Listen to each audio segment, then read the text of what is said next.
کہ رب نے ارشاد فرمایا ہے جس محبوب کے ہم ولادت کے موقع پہ ہم یہاں شریک ہوئے ہیں اس کے متعلق سے حضرت ابوبکر صدیق آپ ارشاد فرماتے ہیں، حضرت ابوبکر صدیق فرماتے ہیں کہ جس نے نبی کی ولادت پر اگر میلاد پاک کا اہتمام کیا ہے، میلاد پاک کا اہتمام کرنے کے بعد حضرت ابوبکر صدیق فرماتے ہیں محبوب کی محبت میں اگر میلاد پاک کا اہتمام کیا ہے، میلاد پاک کا اہتمام کرنے کے بعد اگر اس میں کوئی شریک ہوا ہے، اگر اس میں کسی نے شرکت کی ہے، شرکت تو کی ہے لیکن دیکھیں یاد رکھیں کہ شرکت کے تعلق سے ارشاد فرماتے ہیں اگر کسی نے اس میلاد پہ ایک درہم خرچ کیا ہے، حضرت ابوبکر صدیق فرماتے ہیں جنت میں ہمارا دوست ہوگا، وہ جنت میں ہمارا ساتھی ہوگا۔ اب اس سے بڑی کوئی اور خوش نصیبی نہیں ہو سکتی ہے، اب اس سے بڑی کوئی اور سعادت نہیں ہو سکتی ہے۔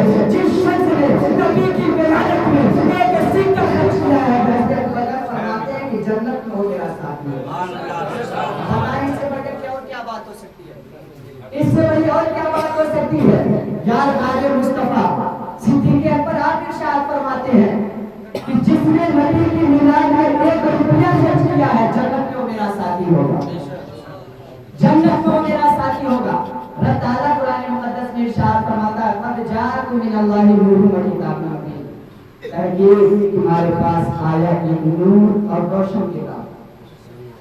اللہ تعالیٰ نے اب دیکھیں ایک چیز میں کھول دوں آپ کو، نور کسے کہتے ہیں؟ رب نے ارشاد فرمایا کہ تحقیق تمہارے پاس ایک نور آیا اور کھلی کتاب، دلیل والی کتاب، کتاب مبین سے مراد قرآن پاک کا نور سے مراد رحمت للعالمین۔ اب نور کسے کہتے ہیں؟ علماء بیٹھے ہیں، انہوں نے بھی پڑھا ہے، میں نے بھی پڑھا ہے، پڑھایا بھی ہے اور اس کو سمجھا بھی اچھی طریقے سے۔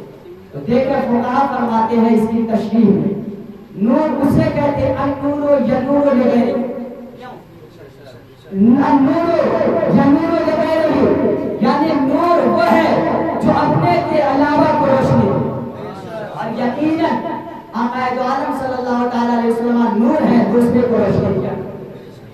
اسی متعلق اللہ تعالیٰ ارشاد فرماتا ہے وما ارسلناک الا رحمۃ للعالمین، اے محبوب ہم نے تجھے نہیں بھیجا، ہم نے تجھے نہیں بھیجا الا رحمۃ للعالمین مگر دونوں جہان کے لیے رحمت۔ اب دیکھیں ایک سوال اٹھتا ہے، ایمان والے ہیں بات سمجھ میں آتی ہے کہ نبی کا کلمہ پڑھتے ہیں ان کے لیے آقا ہمارے رحمت ہے، لیکن جو نبی کا منکر ہے، جو نبی کے نبوت کا انکار کرنے والا ہے، جو پہاڑ پر بتوں کی پرستش کرنے والا ہے، اس کے لیے رحمت ہے یا نہیں؟ دیکھیں معالجت نبوت میں ارشاد فرمایا جاتا ہے، لکھا جاتا ہے، تحریر کیا گیا ہے کہ آقا دو عالم صلی اللہ تعالیٰ علیہ وسلم مومنین کے لیے یعنی جو نبی کا کلمہ پڑھنے والے ہیں، نبی کی رسالت کی گواہی دینے والے ہیں، اللہ کے وحدانیت کی گواہی دینے والے ہیں، اور ان نبی کے صاحب تسلیم بات ارشاد فرماتے ہیں، صاحب تسلیم ارشاد فرماتے ہیں کہ آقا دو عالم صلی اللہ تعالیٰ علیہ وسلم دنیا میں مومنین کے لیے رحمت ہے اور آخرت میں بھی مومنین کے لیے رحمت ہے، لیکن جو کافر ہے، جو مرتد ہے، جو نبی کا کلمہ پڑھنے والے نہیں ہیں، نبی کے نبوت کی رسالت کی گواہی دینے والے نہیں ہیں، اللہ کو ایک جاننے والے نہیں ہیں، ان کے لیے رحمت للعالمین دنیا میں رحمت ہے لیکن آخرت میں ان کے لیے رحمت ہے۔ سبحان اللہ ویسا اندازہ لگائیں آپ، رب تعالیٰ نے جس محبوب کو پورے جہان کے لیے رحمت بنا کر کے بھیجا ہے، آپ نے اس پہ مفصل اور جامع تقریر آپ نے سماعت کی ہے۔ آقا دو عالم صلی اللہ تعالیٰ علیہ وسلم کے اوپر پتھر برسائی گئی، یعنی اس کا مثال کیا گیا، پتھر برسائی گئی ہے، ان کو اذیتیں دی گئی ہیں، مشقتیں میں ڈالا گیا ہے اور طرح طرح سے لعنتان بھی کیا گیا، لیکن میرے سرکار رحمت کے بنیاد پہ آپ نے سب کیا ہے اور سب کا نتیجہ یہ نکلا ہے کہ آقا دو عالم صلی اللہ علیہ وسلم کی جو مذہب اسلام کی حقانیت تھی، جو مذہب اسلام کی تحریش تھی، جو مذہب اسلام کے اشارے کی آیتیں کو بڑھتی چلی گئی۔ آج ہمیں اپنے ایمان کی تحفظ اور بقا کی ضرورت ہے، ہم اپنے ایمان کو بچا لیں، یہی ہمارے لیے بہت بڑی بات ہے۔ پھیلانے کی بات کو چھوڑ کر اللہ تعالیٰ نے اس کا حصہ لے لیا، دیکھیں آقا دو عالم صلی اللہ علیہ وسلم کی جب ولادت ہوئی ہے، میں تفصیل میں نہیں جانا چاہتا ہوں. آقا دو عالم صلی اللہ علیہ وسلم کی ابھی ولادت نہیں ہو، اس سے پہلے میں بات بتاؤں گا آپ کو.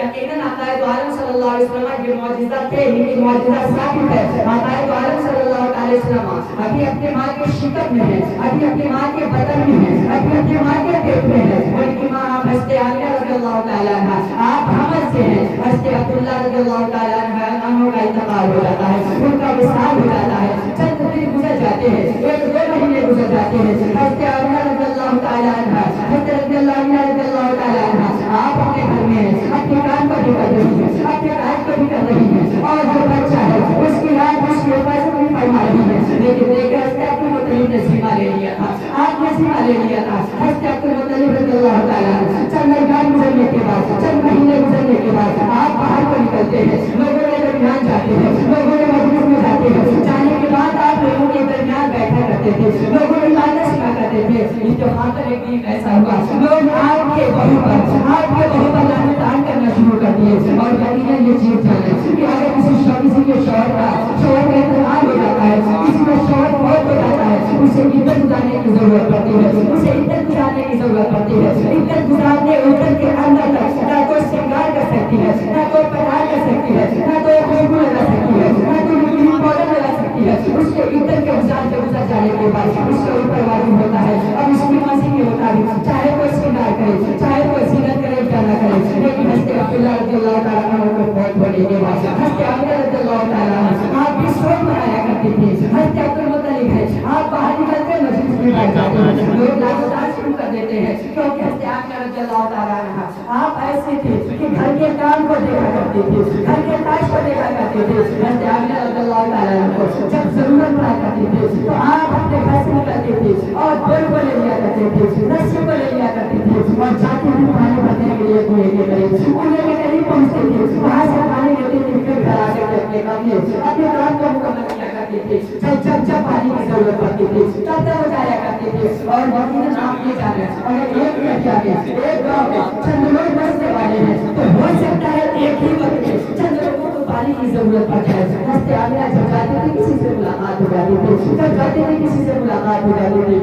لیکن حضرت عامرہ سے کوئی کچھ نہیں کہتا تھا، حضرت عامرہ سے کوئی کچھ نہیں کہتا تھا. حضرت عامرہ رضی اللہ تعالیٰ عنہ سے کوئی فریاد نہیں کرتا تھا، کوئی سوال نہیں کرتا تھا، کوئی اعتراض نہیں کرتا تھا. حضرت عبدالمطلب جب مجلس میں آپ بیٹھتے ہیں، مجلس میں بیٹھنے کے بعد جب آپ سنتے ہیں، آپ سے کسی کہنے والے نے کہا اے عبدالمطلب آپ کی بہو ہے، ابھی آپ کے بیٹے کو فوت ہوئے، آپ کے بیٹے کو وصال ہوئے، آپ کے بیٹے کو انتقال ہوئے، چند مہینے تو گزرے ہیں، چند روز تو گزرے ہیں، لیکن آپ کی بہو جو ہے وہ سنگار بھی کرتی ہے، آپ کی بہو جو ہے وہ خوشبو بھی لگایا کرتی ہے. حضرت عبدالمطلب جب اتنی باتیں سنتے ہیں تو غصے میں آ جاتے ہیں. غصے میں آنے کے بعد جیسے مجلس برخاست ہوتی ہے، جیسے مجلس سے لوگ متفرق ہو جاتے ہیں، اس جنگل چلے جاتے ہیں. اس کے بعد حضرت عبدالمطلب گھر پہ پہنچتے ہیں. گھر پہ پہنچنے کے بعد حضرت عامرہ کو آواز دیتے ہیں اور آپ ارشاد فرماتے ہیں اے میری بیٹی میں نے آج تک تیرے متعلق کچھ نہیں سنا تھا، آج تک تیرے متعلق کوئی بات نہیں سنا تھا. مجھ سے کچھ سوال کرنا چاہتا ہوں لیکن تو جھوٹ نہ بولنا. حضرت عامرہ رضی اللہ تعالیٰ عنہ